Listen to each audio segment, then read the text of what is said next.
The sky of Velkarin turned red, not from the sunset, but from fire. Explosions shook the ground. Buildings collapsed. Alien families screamed and ran through the narrow, silver-colored streets. The peaceful planet, once full of music and glowing trees, was now a battlefield.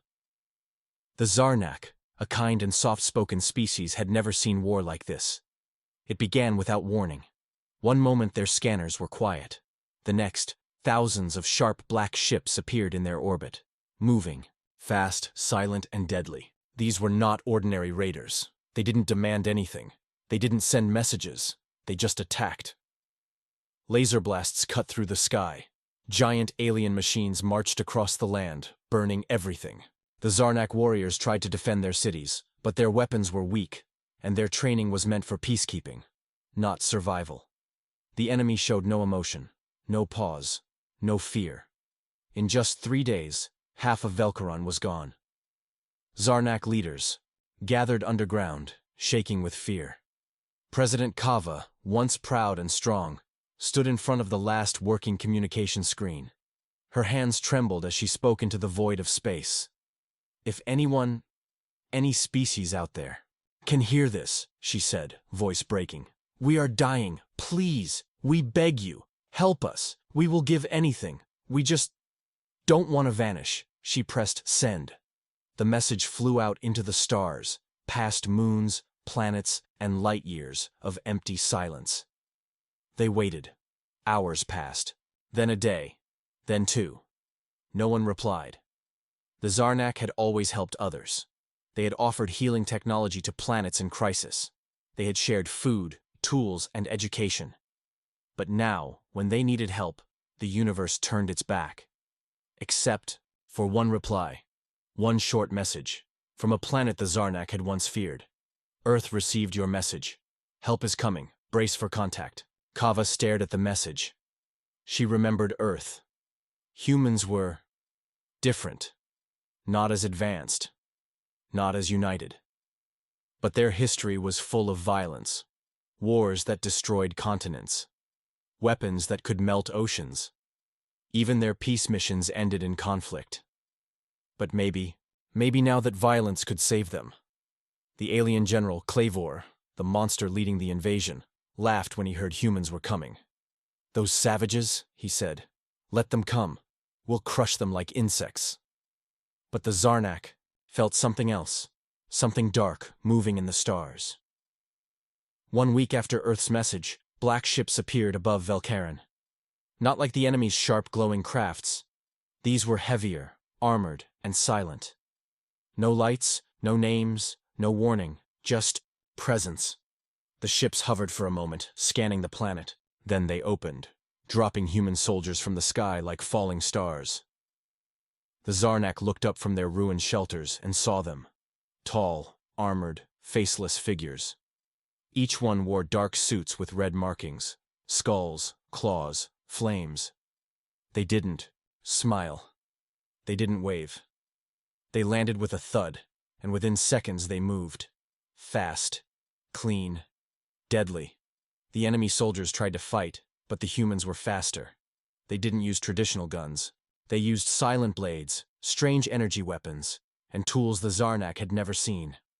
One soldier sliced through 3 enemy tanks alone. Another broke open a command post with nothing but a handheld device. The Zarnak watched from the shadows, afraid to even speak. Who were these people? Were they heroes, or something worse? One young Zarnak child hiding under debris saw a human soldier destroy a giant alien beast with a single hit. The soldier looked at the child for a brief second, his visor glowing red. Then he walked away without a word, no comfort, no kindness. Just mission. The aliens had begged for mercy. But these weren't angels. These were the monsters Earth had locked away. The Black Order. Mercenaries, prisoners, soldiers without nations. Trained only to kill, and released only when the world had no other choice. Velkarin had begged for rescuers, and humanity had sent killers. Captain Reyes, the leader of the Black Order, stood on a burnt bridge, watching the smoke rise. His voice was cold, low, full of tired rage. Secure the area. No survivors, no delays. The mission is to end the war, not win it. His team nodded and vanished into the smoke. No one had told the Zarnak the full truth. Earth had responded, but not out of kindness. It had responded to test its deadliest weapons, on a real battlefield. As the sun rose the next morning, the Zarnak survivors stepped out of hiding. The alien enemy was gone, but the humans, they were still there. Quiet, waiting, watching. Velkarin had been saved, but at what cost? Darkness fell over Velkarin, not from night, but from something far worse. A shadow moved across the skies like a slow storm. It wasn't a cloud, it wasn't smoke, it was a fleet, the black ships from Earth. No lights blinked on them, no names were written. They floated in silence, massive and cold, like they had seen 1,000 wars and forgotten everyone. The Zarnak people stared up, their hearts pounding. Their planet was still burning from the invasion, and now, new giants had arrived. Some thought this was the final blow. Others whispered, "The humans." They answered. But hope did not come with music. Hope came with fear. The ships opened from the bottom. Dozens of capsules dropped from the sky, falling fast like shooting stars with no flames. Each one struck the ground with a loud boom, leaving a cloud of black dust and a crater behind. And then, they came out. Human soldiers. Each one wore thick matte black armor. No skin was visible. Helmets covered their faces entirely, showing only a red slit across the eyes. On their chest plates were symbols: skulls, wings, fire, lightning bolts. These were not normal soldiers. These were not even Earth's regular army. They were the Black Order, a secret division used only when Earth wanted complete destruction. The people of Velkarin didn't cheer. They didn't clap. They simply stepped back. Because the way these humans moved, it wasn't normal. They didn't walk. They marched. They didn't talk. They gave signs.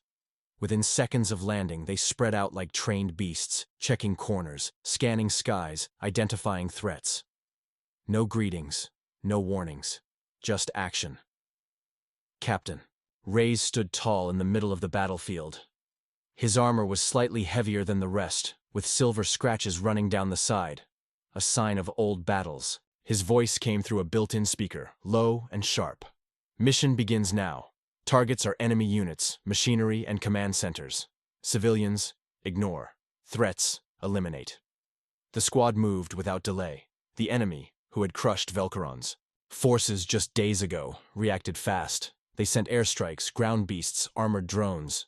But nothing slowed the humans. In a matter of minutes, 3 enemy ships were down. 5 enemy tanks were turned to ash. The human weapons weren't loud.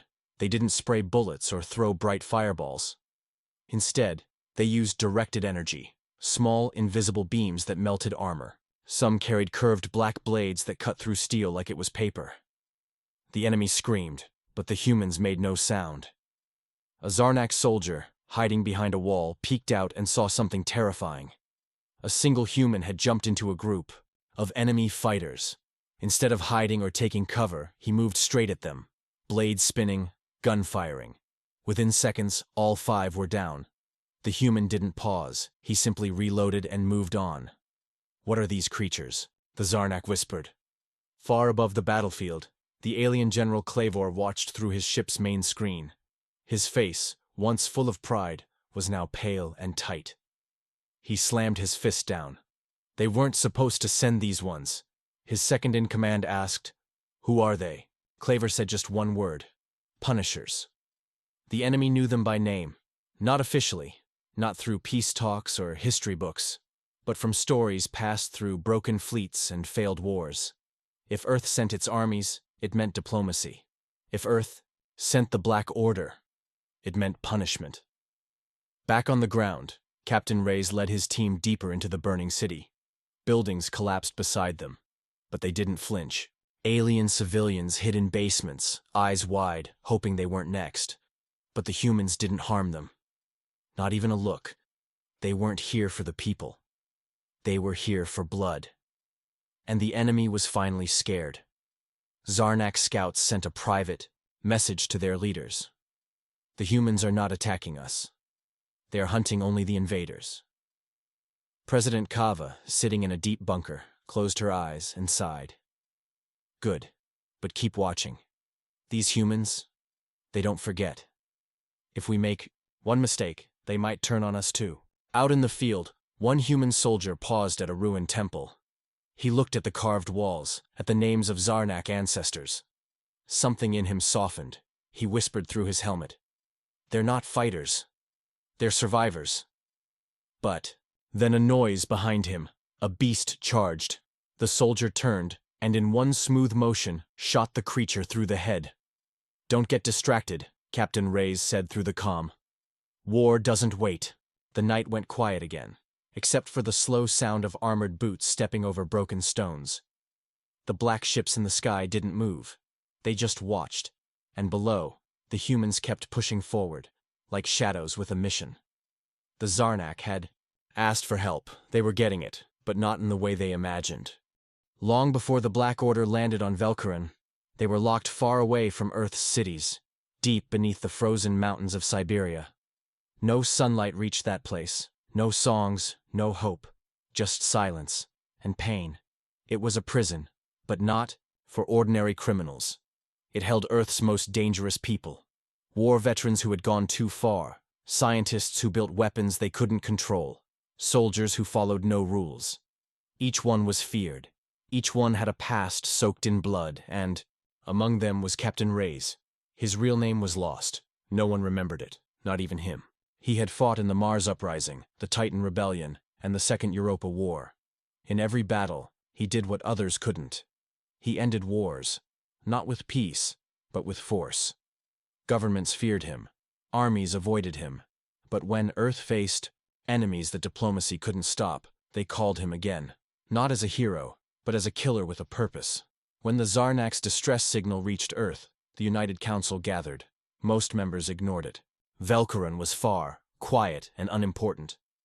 But one man, General Havoc, leaned forward and said, "They're being attacked by the Ravagers." The room fell silent. The Ravagers were not ordinary invaders. They left nothing behind. No life, no stone, no light. Entire systems had vanished because of them. And now, they were on Velkaran. The council hesitated. "Do we send peacekeepers?" General Havoc shook his head. "Peace doesn't work with monsters." He pressed a button, and a file opened. It had only 2 words: Black Order. Inside the underground prison, alarms blared. Metal doors opened. Guards stepped back, unsure what was happening. One by one, the cells unlocked. Reyes stepped into the cold hallway. His face was calm. His eyes were tired but sharp. He looked at the officer in charge. "Where are we going?" he asked. The officer replied, "To save a planet." Reyes laughed once, just once. "I don't save," he said. "I erase threats." The Black Order was assembled. There were 50 of them. Each one had survived things that killed others. Some didn't speak. Some had robotic limbs.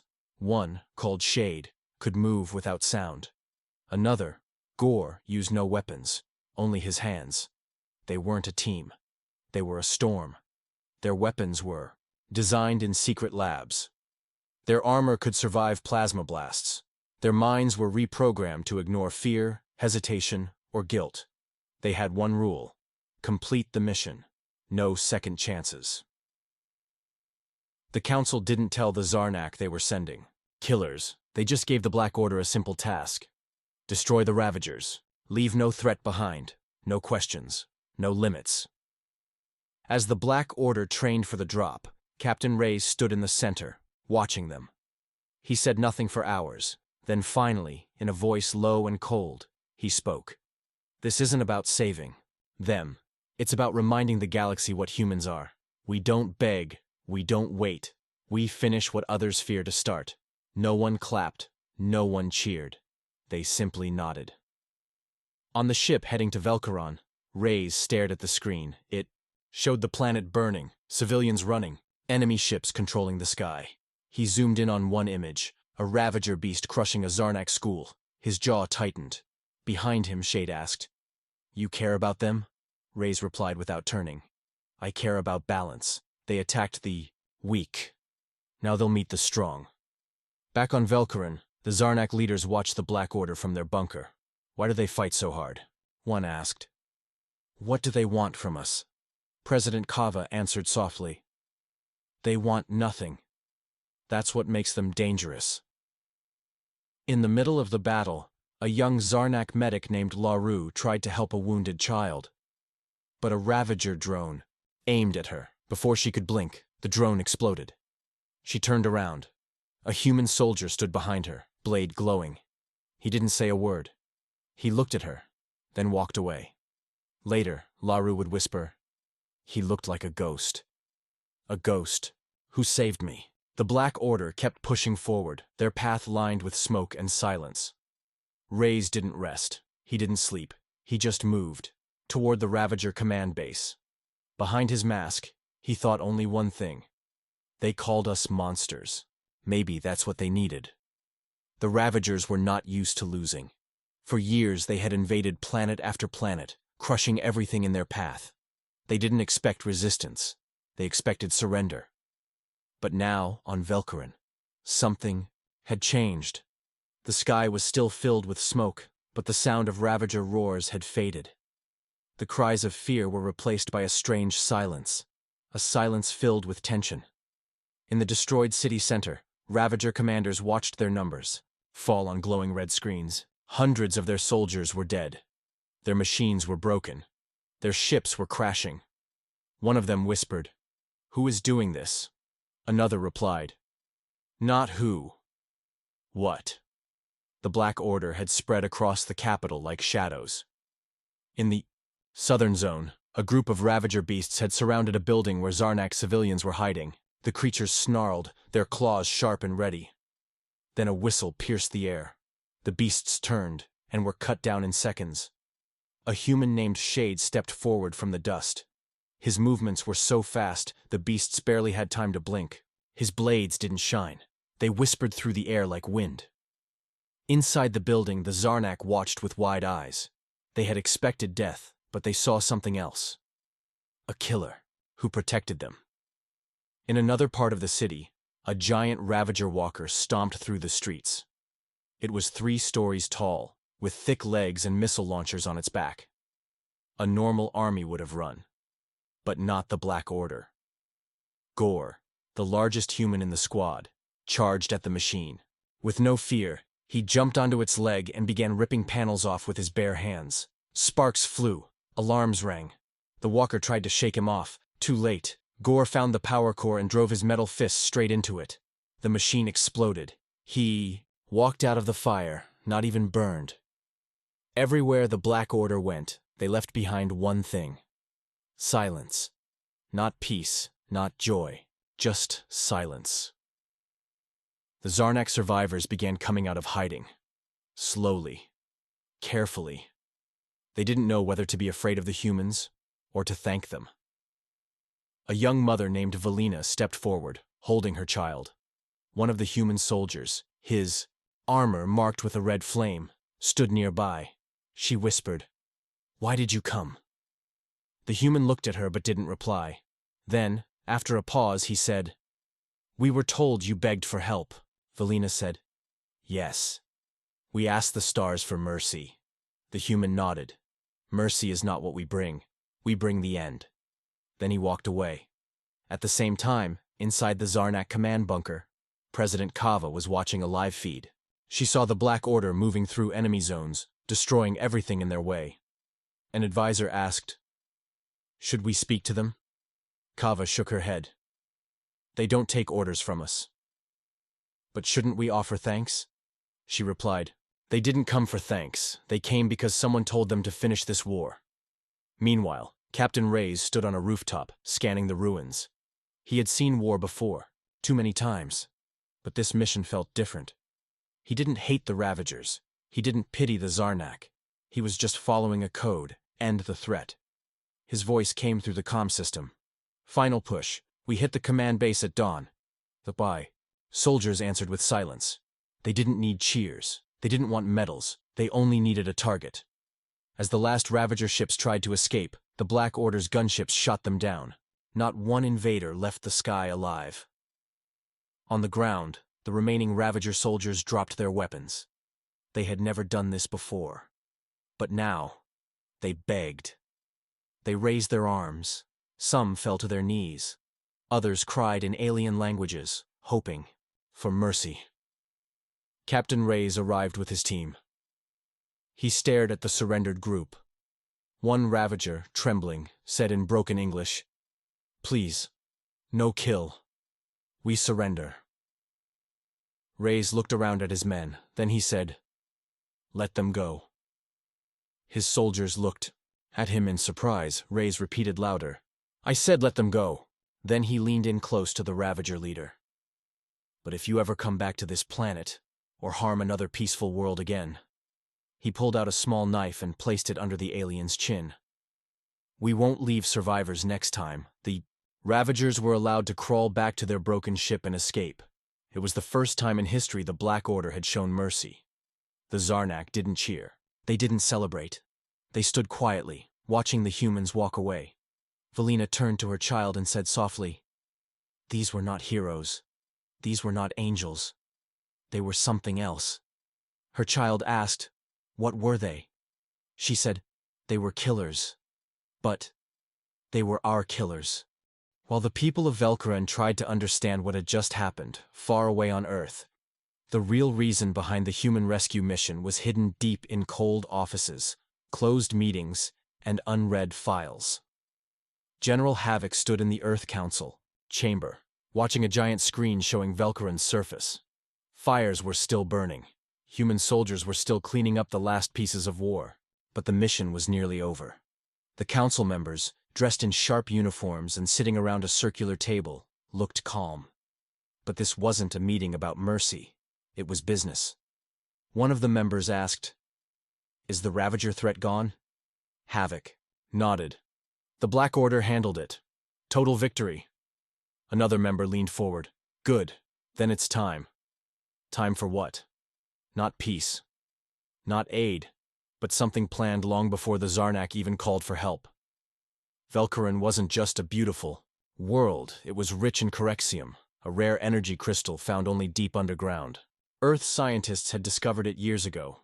But because Velkaran was neutral and peaceful, they couldn't just take it. So they waited. And now, with war burning across the planet, Earth could finally step in and make a deal. Back on Velkaran, Captain Reyes stood at the edge of the ruins. His armor was scratched. His face, though hidden behind the helmet, was tired. He had been fighting all his life. But this time, something felt off. The mission was complete. The enemy was gone. But instead of returning home, his orders were to stay. He received a private message from General Havoc. "Hold your position. Earth envoy arriving. Prepare the Zarnak for trade talks." Trade talks? Reyes didn't like it. Not because he cared about politics, but because he knew the game. Humans never came without a price. The next day, shiny ships landed beside the Black Order's warships. These were not combat vessels. They were white, elegant, and full of diplomats.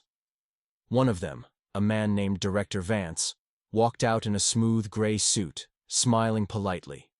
He shook hands with President Kava. "We're glad to help you rebuild," he said. Kava replied, "Your people saved us. We are grateful." Vance nodded. "And we are happy to offer continued support. Food, water, medical supplies. And in return, we would like access to Corexium." Kava blinked. "Corexium? That is part of our sacred land." Vance smiled wider. "Exactly. And now, we'll help you protect it. If you agree." Behind him, Black Order soldiers stood still, weapons in hand. No threats were made. But the message was clear. Help came at a cost.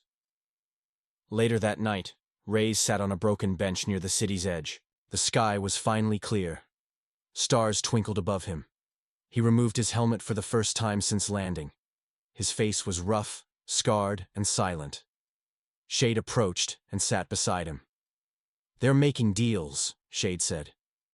"I know," Reyes replied. "You okay with that?" Reyes didn't answer right away.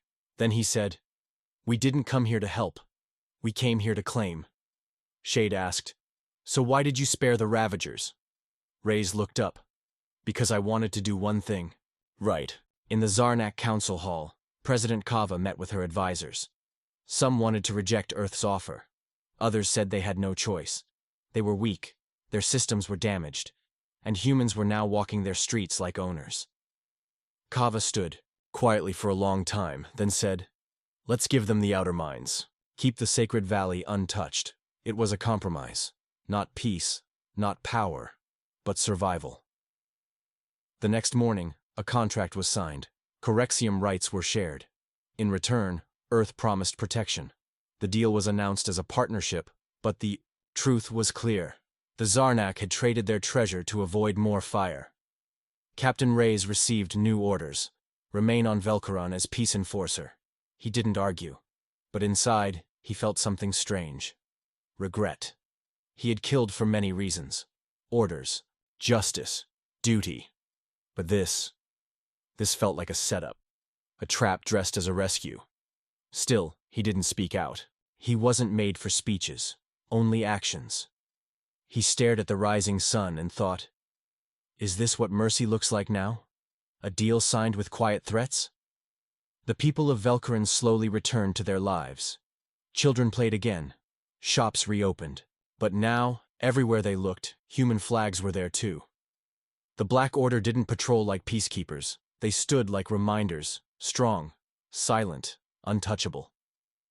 A mother whispered to her son, "The monsters saved us.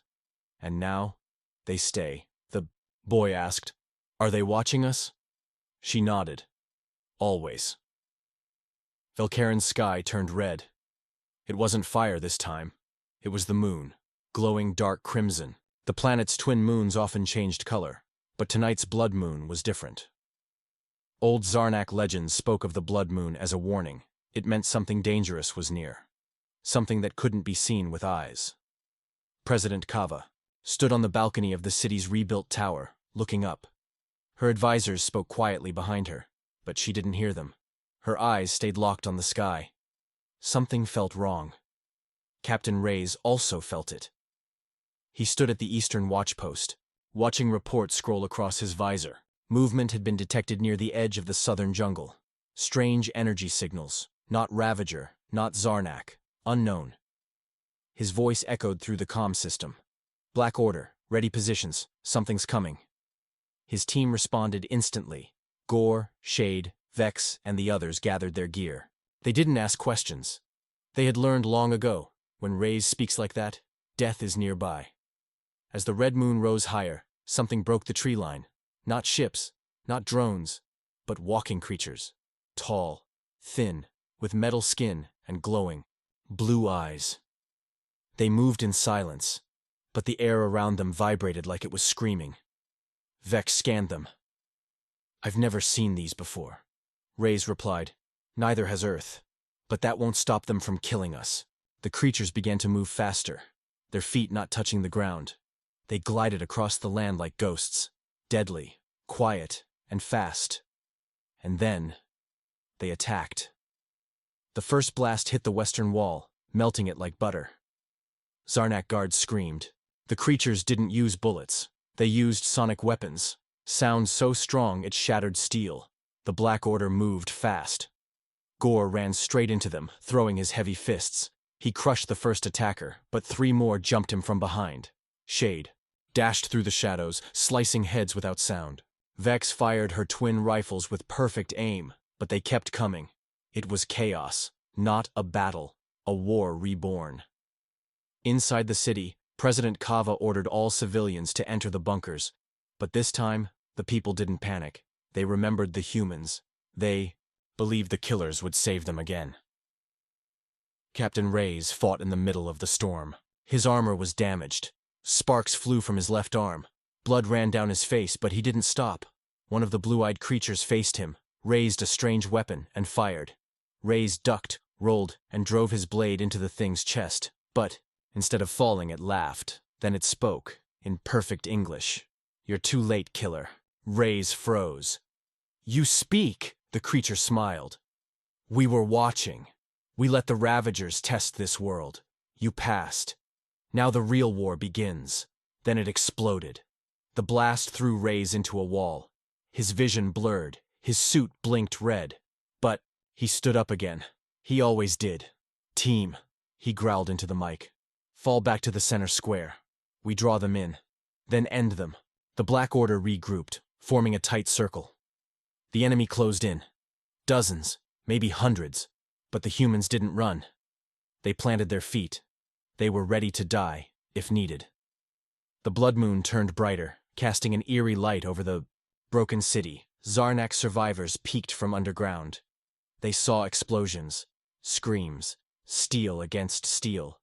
And in the middle of it, they saw Reyes, fighting like a beast, never stopping, never retreating, even when wounded, even when alone. Suddenly, a massive energy pulse filled the air. The ground cracked, buildings shook, the largest of the metal creatures stepped into view. It was twice the size of the others. It had no face, just a glowing sphere in the center of its chest. It fired. Reyes was hit. His body flew across the square. He didn't move, the Black Order shouted. But before anyone could reach him, he stood, bloody, broken, but alive. He picked up his last weapon, a blade made from pure plasma, and charged. He didn't wait for help. He didn't think of dying. He thought only of finishing the fight. The battle turned, one by one. The creatures fell. Black Order soldiers fought with everything they had. Gore broke the giant in half. Shade disappeared into the dark and reappeared behind the enemies. Vex dropped 3 attackers with a single shot, and Captain Reyes, he reached the glowing leader, drove his blade deep into its core, and whispered, "Tell your makers. Humans don't kneel." The machine exploded, and the rest of them stopped moving. The battle was over. Again.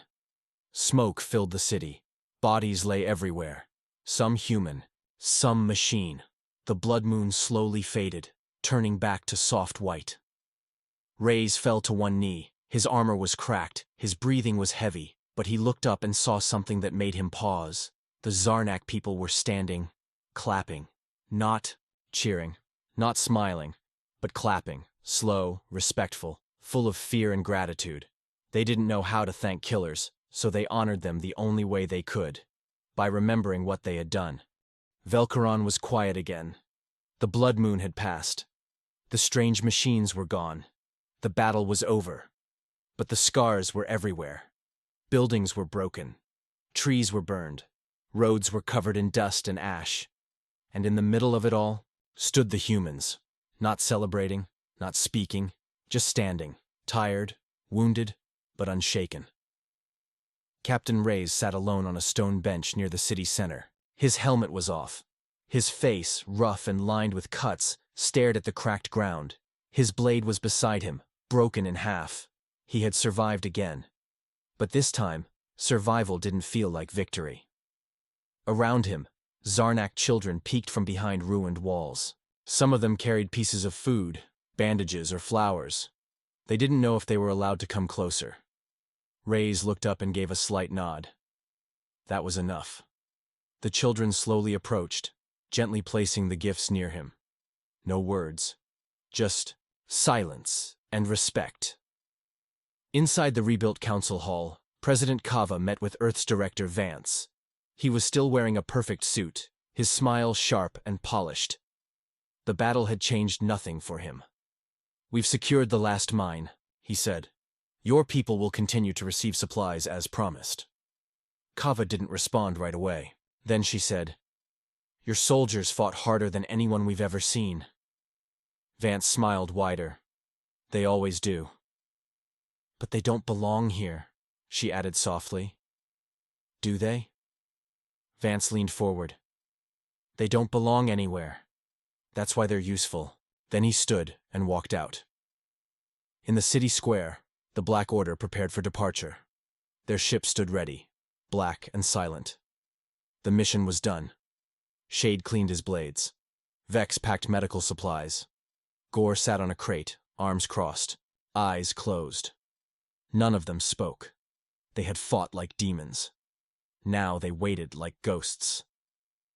Captain Reyes stood slowly, walked toward the ship, then stopped and turned around. A small group of Zarnak citizens had gathered behind him, quiet, uncertain. Valina, the mother who had once feared him, stepped forward. Her voice shook. We don't know what to say." Reyes looked at her. "You don't have to," he replied. She held out a small, glowing stone, a symbol of peace in Zarnak culture. Reyes looked at it for a moment, then slowly took it. For the first time, his face showed something. Just a hint of emotion. Not a smile. Not a tear. But a soft change in his eyes. Later, aboard the ship, Shade walked beside Reyes. "You think they'll remember us?" he asked. Reyes replied, "They'll remember what we did, not who we are." Shade nodded. "That's enough, I guess." Reyes looked at the stone in his hand. Maybe. As the Black Order ship rose into the sky, the people below watched in silence. No fireworks, no music, just eyes full of memory. They didn't know where the humans were going. They only knew one thing. They came when no one else did. A week later, Velkaron began rebuilding. The fields were planted again. The schools reopened. Children laughed once more. But in every home, a small sign was placed on the wall. A black circle with a red line through it. The symbol of the Black Order. Not as a warning, but as a reminder that when mercy failed, monsters came and saved them. Back on Earth, the Black Order was sent back underground. No medals, no stories in the news. Just silence. Captain Reyes placed the glowing peace stone on a shelf in his room. A cold, gray room with nothing else in it.